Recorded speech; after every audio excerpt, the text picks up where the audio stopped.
Mira cómo dice el salmista en el capítulo 119, versículo 59.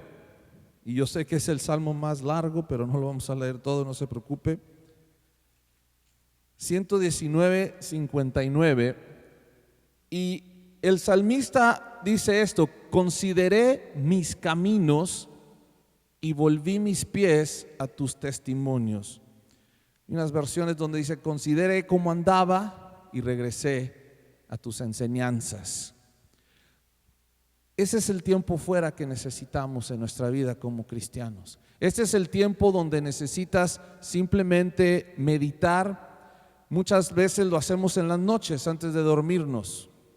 Muchas veces lo hacemos, algunos tal vez en la mañana cuando se despiertan temprano. Y yo quisiera hoy en día recomendarte que antes de que empieces simplemente a orar o a hablar con Dios y a pedirle, porque por lo general la gente que ora pedimos, ¿verdad que sí? Pedimos. Pero creo que es muy importante dentro de nuestros tiempos de oración considerar qué hemos hecho, cómo andamos, qué creemos, si estamos realmente cumpliendo con nuestro propósito. Porque tú y yo tenemos un propósito. Amén. ¿Sí? Tu vecino de enseguida tiene un propósito. No nada más nació para hacer un pedazo de carne. Tú y yo tenemos un propósito. Y necesitamos ese tiempo fuera de nuestra vida para decir: estoy cumpliendo con mi propósito. Analízate. Analízate hoy. Si tenemos los minutos disponibles, tal vez después de esta enseñanza, analízate. Todo este día, ¿qué hiciste? Considera tus caminos, considéralos. ¿Qué hiciste? ¿Qué hiciste con tu vida al momento que saliste de la puerta de tu casa? ¿Qué hiciste con tu cuerpo? ¿Qué hiciste con este tiempo de vida que Dios te está prestando el día de hoy? ¿Qué has hecho con él? ¿Estás satisfecho al pensar que desde el momento que saliste de tu casa, tu vida ha sido el propósito de Dios? ¿Ha cumplido con el propósito de Dios? O tal vez seas de los que digas: Pastor Chuy, no, al considerar mis caminos, no he sido y no estoy cumpliendo con el propósito de Dios. Y si eres de esos, no te preocupes, porque al final vamos a orar como lo hizo David. ¿Para qué? Para precisamente cumplir el propósito de Dios. Creo que es sano decir que toda creación tiene un creador. ¿Verdad que sí? Toda creación tiene a un creador. Ahora, ¿por qué el creador crea algo? ¿Porque no tenía otra cosa que hacer? No. Por lo general, cuando el creador crea algo, es porque tiene en mente un propósito. ¿Verdad que sí? Cuando el que creó la luz, la creó, y no estamos hablando, bueno, vamos a dar el que exploró y hizo que funcionara esto de los focos y todo, ¿verdad? Pues sabemos que Dios creó todas las cosas. Porque lo hay quien dice: no, Dios los creó todos. Sí, amén. Alguien lo descubrió, pues, ¿verdad que sí? Alguien se sentó a pensar y empezó a querer descubrir cómo podía aumentar las horas de luz aquí en la tierra. Porque anteriormente no había más que cuando el sol se salía y el sol se ponía, esas eran las horas de luz. Y de repente tal vez a alguien se le ocurrió y dijo: ¿sabes qué? Qué padre sería si podríamos sentarnos en nuestra sala y convivir y seguir viéndonos. Y tal vez empezó a explorar y a descubrir, y por fin pudo hacer lo que ahora llamamos un foco. Y claro, con la electricidad y todo. Y cuando aquel foco, ¿te puedes imaginar la primera casa que tuvo un foco? ¿Te pudieras imaginar que entraras tú y dijeras: ¿y eso qué es? Es un foco. ¿Y para qué sirve? Se ve bonita. ¿Te imaginas que si nunca lo hubieran prendido? Creo que el que hubiera descubierto el foco no hubiera estado contento hasta que se le diera el uso porque lo descubrió. ¿Verdad que sí? Quiero que entiendas que tú y yo no vamos a estar contentos, no vamos a estar plenos hasta descubrir para qué fuimos creados. Tú y yo tenemos un propósito. Dios te creó para algo. Amén. Sí, dígale a tu vecino, Dios te creó para algo. ¿Sabes por qué hay gente que sufre depresiones y por qué hay gente que de repente también llega al suicidio? Porque creen que no tienen propósito. Y qué padre es saber que si tengo un creador es porque tengo un propósito. Alguien me creó. ¿Verdad que sí? Mira cómo dice el salmista en el Salmo 100, capítulo 100, versículo 3. Reconoced que Jehová es Dios, Él nos hizo, ¿y qué dice? Y no nosotros a nosotros mismos, pueblo suyo somos y ovejas de su prado. Me gusta donde dice, Él nos, ¿qué dice? Si Él te hizo es que tenía en mente un propósito para ti. Él nos hizo y no nosotros a nosotros mismos. ¿Sabe que la gente que cree en el modelo de la evolución, y el modelo de la evolución es realmente esto, que nosotros nos creamos a nosotros mismos? ¿Sí? Ese es el modelo de la evolución. El modelo de la evolución no tiene en mente un creador, nosotros nos hicimos solos. Le preguntaron a un hombre muy inteligente que cree en el modelo de la evolución y le dijeron esto: ¿cuál es el propósito de la vida? Le preguntaron, ¿cuál es el propósito de la vida? Y dijo, me gustaría entenderlo para dejar de buscarlo. Porque en el modelo de la evolución no tienes propósito. Eres un pedazo de masa animado. ¿Sabías eso? Que cuando mueres regresas a la energía. O sea que tu vida no tiene realmente sentido, no tiene valor. ¿Sí?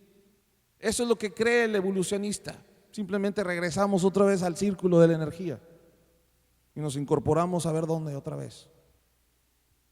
Me gusta cuando el salmista dijo, Él nos hizo, está hablando de Dios. Él nos hizo y no a nosotros mismos. O sea, que si Dios te creó, tú tienes un propósito. Mira cómo dice Efesios 1, capítulo 1, versículo 3.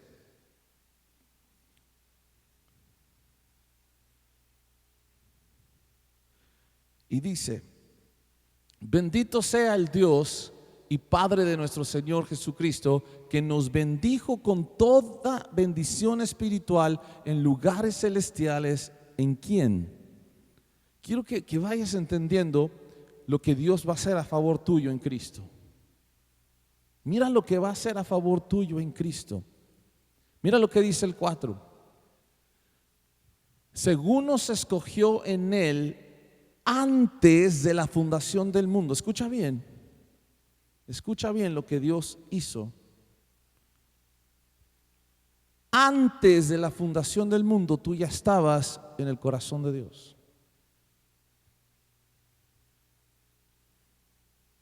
Si tienes un creador, es que tienes un propósito. Dice la Biblia, nos escogió en Él antes de la fundación del mundo para que fuésemos santos y sin mancha delante de Él. Venga tu propósito. Porque tal vez me has oído hablar del propósito. Aquí está, he aquí tu propósito. Mira lo que ha hecho Dios en Jesús. Mira lo que ha hecho Dios en Jesús. Dice que te eligió antes de la fundación del mundo para que tú fueses santo y sin mancha en Él. Amén. Amén. ¿En quién? En Cristo. En Cristo. Leímos en el 3 que era en quién. En Cristo. Por eso te digo que tú no eres ningún accidente. No eres ninguna creación propia del ser humano. Dios te tenía en su mente antes de la fundación del mundo. Tú tienes propósito. Cada criatura que viene acá tiene propósito. Por eso es que Dios mandó a Jesús para morir por la humanidad, para que en Él fuésemos santos y sin mancha delante de Él. Tú y yo logramos eso solamente, exclusivamente, ¿en quién? En Jesucristo. Entonces, ¿en quién debemos de caminar todos los días? Ahora, pregúntate esto. Considera tus caminos. ¿Has caminado en Cristo? ¿Has caminado en Cristo? ¿Estás caminando en Cristo? Y si no estás caminando en Cristo, no estás cumpliendo tu propósito. Amén. Amén. Ve conmigo al 5. En amor habiéndonos predestinado para ser adoptados hijos suyos por medio de Jesucristo, según el puro afecto ¿de qué? De su voluntad. Amén. ¿De qué? De su voluntad. A Él le plació. Porque si tenemos un creador, tenemos un propósito. Fíjate, no es como que el plan de Dios se arruinó y por eso tuvo que enviar a Jesús. No es por eso. Es que necesitábamos a Jesús para poder ser puros y sin mancha delante de Él. Así es que quítate de que por qué Adán le mordió a la manzana o por qué Eva se le ofreció. Quítate de eso. La manzana, no morderle a la manzana no nos iba a mantener en pureza. Lo que nos va a mantener en pureza y sin mancha es Jesucristo. Amén. Y dice, esa es su voluntad. Claro que puede ser su voluntad, porque Él es el creador. Todo creador tiene una voluntad, tiene un porqué, hace las cosas. Él te hizo con un propósito y necesitamos ese tiempo fuera para ver si estamos caminando en su propósito. ¿Qué dice en el 6? Fíjate bien, para alabanza de la gloria de su gracia. Mira, la única razón que tú y yo estamos en Jesús es por su gracia. Amén. ¿Qué has hecho tú en tus 15, 14, 25, 30, 50 y no sé cuál sea el mayor aquí adentro de este edificio? Pero ¿qué has hecho tú en todos esos años para merecer a Jesús? Nada. Esa es su voluntad. Él te ha dado a Jesús por gracia, no lo merecías. Tú y yo no merecíamos a Jesús, Él nos lo dio inmerecidamente. ¿Por qué no lo daría inmerecidamente? Porque Él es nuestro creador y su creación tiene un propósito, y para cumplir ese propósito necesitamos de Jesús. Y no hay nada que podamos hacer para poder encontrar a Jesús o para poder ganar a Jesús y lograr nuestro propósito. Solamente Dios lo puede hacer. Solamente. Quiero que me vayas tal vez entendiendo en esta noche, y tal vez es una enseñanza distinta, pero quiero que vayas entendiendo esto: que nada de los nadas podías hacer para merecer a Jesús. Pero Dios sabía que tú necesitabas de Jesús para cumplir con el propósito del Creador.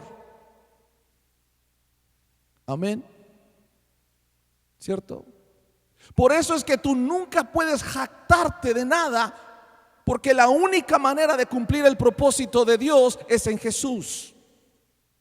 Nadie puede venir y decir, hermano, pues yo tengo 15 años en el evangelio, he hecho esto, he hecho aquello, he hecho lo otro.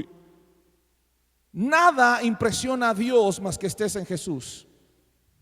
Nada puede impresionar más a Dios que tú aceptes a Jesús como su regalo inmerecido y le des la gloria por lo que Él te ha dado.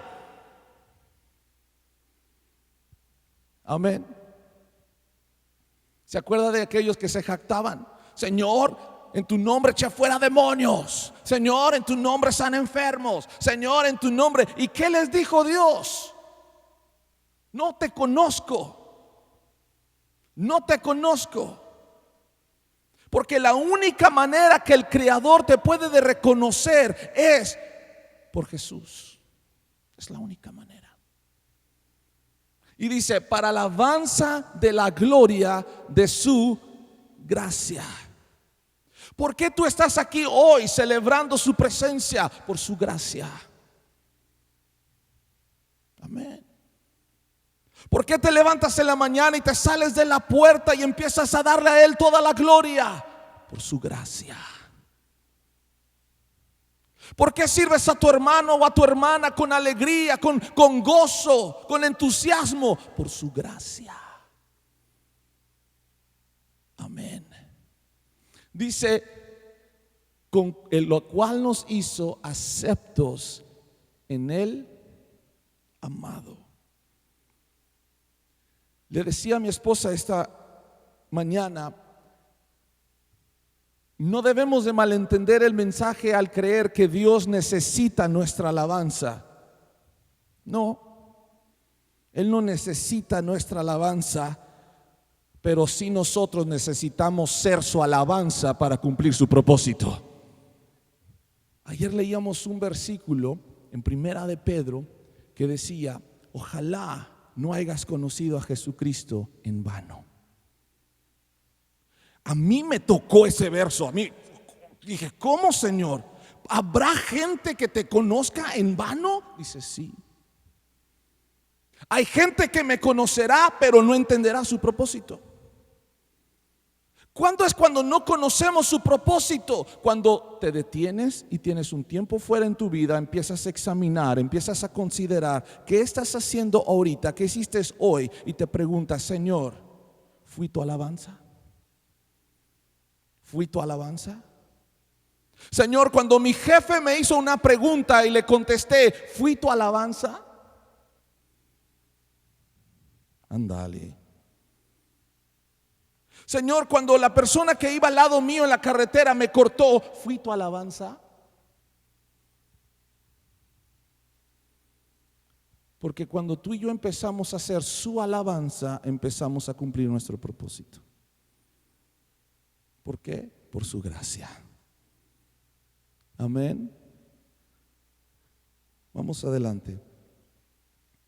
El pecado corrompió nuestro propósito y nos cegó para lo que fuimos creados. ¿Sabes que el pecado hizo algo interesante? El pecado hizo algo muy interesante que hasta el día de hoy estamos viviendo con las consecuencias de lo que logró el pecado. El pecado logró tornar el propósito del hombre para el hombre. ¿Sí? Todos nuestros proyectos, nuestros planes, todas nuestras visualizaciones hacia el futuro, siempre consideramos ¿a quién? A Miguelito. ¿Verdad que sí? No, Dios. Porque el pecado lo logró. El pecado logró que nuestro propósito se corrompiera. Dios hizo al hombre para hacer la gloria de su alabanza. Amén. Escucha. Dios te hizo para que fueras la gloria de su alabanza y te dio a Jesucristo para que lo lograras. Pero no me dejará mentir que gastamos mucho tiempo pensando en nosotros. ¿Cierto? ¿Qué hizo eso? ¿Quién lo provocó? El pecado.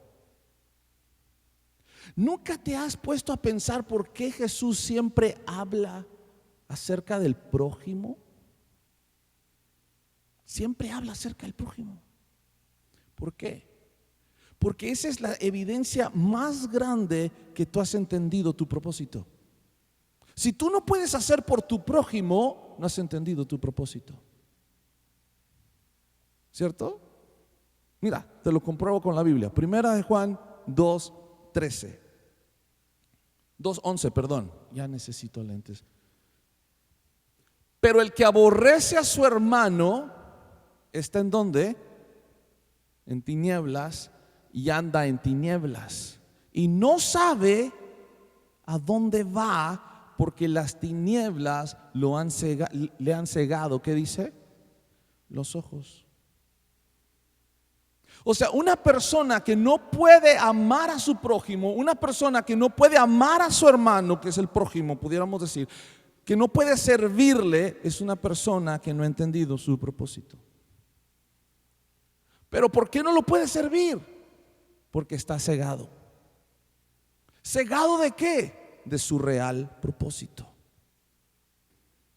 Mira Primera de Corintios, capítulo 6, versículo 20. Porque habéis sido comprados por precio. Glorificad pues a Dios en vuestro cuerpo y en vuestro espíritu, los cuales son ¿de quién? Son de Dios. Una vez escuché a alguien que dijo algo bien ignorante. ¿Qué? Es mi cuerpo, yo hago lo que quiero. Triste esa gente, ¿verdad? Que no ha encontrado un propósito. No ha encontrado su propósito. Qué triste. Qué triste. Pero gracias a Dios que tú y yo hemos encontrado nuestro propósito. Amén. ¿En nuestro qué? Cuerpo y en vuestro espíritu. Porque ambos son de Él. Mira, te dije que íbamos a ver lo del salmista o de David. Salmo 51. Salmo 51 es interesante. ¿Por qué? Porque fue despuesito que David comete pecado. David tiene una caída en su vida y requirió de el profeta, o lo que pudiéramos llamar el predicador en aquel día, de traerlo a un momento de reflexión, de tener un tiempo fuera, de considerar qué había hecho. Porque David pensó que lo había solucionado. David se acostó con la mujer de uno de sus soldados. Y no tan solo se acostó con ella, la dejó embarazada. Y para tratar de resolver el asunto, manda llamar al marido de la mujer y le dice que pase tiempo con su esposa, qué sé yo, para ahí medio, como dicen, taparle el ojo al macho, algo así, ¿verdad? Pero ¿cuál fue la sorpresa de David? Que aquel hombre no cooperaba con su plan perfecto. Entonces no le queda más que mandar a este hombre a las filas de enfrente para que lo asesinen. Y cuando lo asesinan y le dicen: David, lo han matado, como que David le hace, él pensó que ya lo había arreglado todo. Pero en cada una de esas acciones, David no se había dado cuenta que él no estaba haciendo la alabanza de Dios. Él no estaba haciendo la gloria de Dios. Él pensó. Hasta que viene el predicador y le dice: ¿sabes qué? Has hecho esto. Dice: ¿yo? Y no quiso encubrirlo, simplemente dijo: sí. Reconoció su error, reconoció su pecado. No quiso encubrirlo ya más porque supo que no iba a poder. ¿Cierto? A veces somos así, ¿verdad? Que creemos que podemos seguir encubriendo. Llega un punto donde te ahogas en tu propio pecado. Supo que ya no iba a poder. Y de ahí nace este salmo. Y le dice: Ten piedad de mí, oh Dios, conforme a tu misericordia, tu gracia. Conforme a la multitud de tus piedades, borra mis rebeliones. Me gusta la oración de David porque tuvo un tiempo fuera y reconoció su error. Examinó, consideró sus caminos y dijo: Señor, ten misericordia de mí. La he regado, he fallado, Señor. No he sido tu alabanza. Y sigue conmigo en el 2: lávame más y más de mi maldad y límpiame de mi pecado. Versículo 3: porque yo reconozco mis rebeliones y mi pecado está siempre delante de mí. ¿Sabes qué me gusta de David? Él no quiso hacerse el que no había pecado. Él reconoció. ¿Cómo batallamos para reconocer que hemos pecado? ¿Verdad que sí? Y David dijo: yo he pecado, perdóname. Mi pecado está delante de mí. Fue un hombre humilde. Versículo 4: contra ti solo he pecado. Escucha, cuando tú y yo no cumplimos con el propósito de Dios en nuestra vida, solamente contra Él hemos pecado. Tu propósito es ser la gloria de su alabanza. O tú eres la alabanza, perdón, de su gloria y de su gracia. Y cuando no lo estamos haciendo, solamente contra Él pecamos. Y David dice: contra ti he pecado y he hecho lo malo delante de tus ojos, para que sea reconocido justo en tu palabra y tenido por puro en tus juicios. Quiero que te brinques al 10, lo puedes leer todo en tu casa, está hermoso ese salmo. Me gusta como le dice: Señor, si puedes, por favor, vuelva a crear en mí un corazón limpio. ¿Cuántos de repente han tenido situaciones o eventos en tu vida donde has pecado y te sientes sucio y buscas la forma de limpiarte tú solo? Buscas la manera de lavarte tú solo. Buscas la manera de tú solo volverte a sentirte limpio. No puedes. No puedes. Solamente el Creador te puede volver a dar un propósito. Me gustan las palabras de David cuando le dicen: Señor, vuelve a crear en mí un corazón limpio.